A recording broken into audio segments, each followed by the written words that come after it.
Hi, my name is Grayson with the KORONA support team. Today, let's talk about our two most common types of inventories, annual inventory and inventory sampling.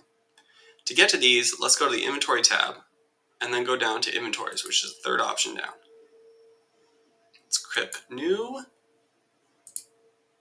and we can go ahead and see all of our different kinds of inventories. The difference between annual inventory and inventory sampling is annual inventory is either a series of lists or one huge list of all of your inventory that you are currently tracking within your system under your warehouse. And inventory sampling is far more customizable. You're able to create it one by one or through specific commodity groups or through specific tags that you have attached to individual products. Let's take a look at one of the annual inventories that I have here. Let's double click here. And there they are. I have a series of lists that I've created.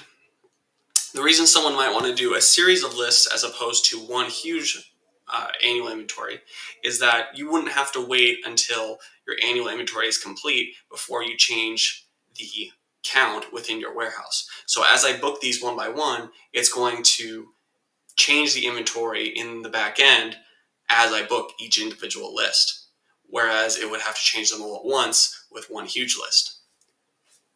Let's go ahead and click into wine accessories. And let's show an example what that looks like. So let's add 1, 2, and 3 to these top 3 products. Okay, let's leave the fourth one empty. If we were to save, we'd have our progress saved so that if we exited this page and came back, these entries would still be here. If we want to book, that finalizes all of our entries.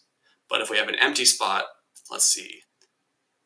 It's going to say, hey, there's an empty spot here. What do you want us to do with this?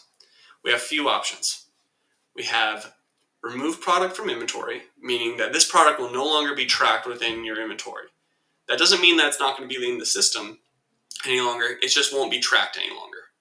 You could set it as 0 for actual goods or set nominal for actual goods, meaning nominal being the previous entry. So for example, if there was 100 of this product, if we hit set nominal, it will then put 100 for the new count as well. So it will trust the previous amount that you had within the system before you created this inventory. So let's go ahead and hit 0 and book. Now that we've finalized, and these have all been changed in the system to reflect these entries. So for example, if this 3 here used to be negative 100, it overwrites that as opposed to adding 3 to it. So it wouldn't be negative 97, it would just be 3 because, like I said, it overwrites. Okay, so let's say I made a mistake. I didn't mean to put 0. I wanted to put 10. This has already been finalized. What do I do? So this is where you could use an inventory sampling. As I said before, it's very flexible. As we see here, this is under the wine accessories commodity group.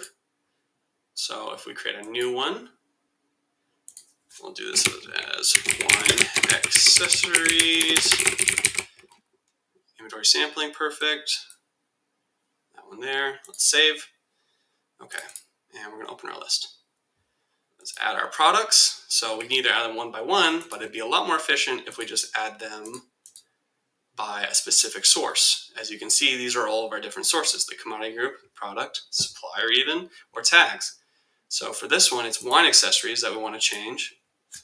We could just change that one product, but I want to pull up that list because I know it was the 4th entry. Let's see.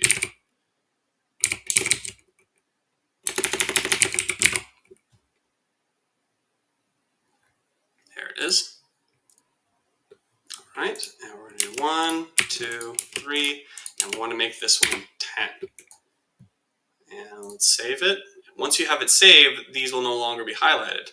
We don't need a save, we're going to book, but I just wanted to show you what happens when you do save. Now let's book it. Yep, that's the only one that's different. And that's how we did that. All right, this has been a short intro into how to do annual inventories and inventory samplings.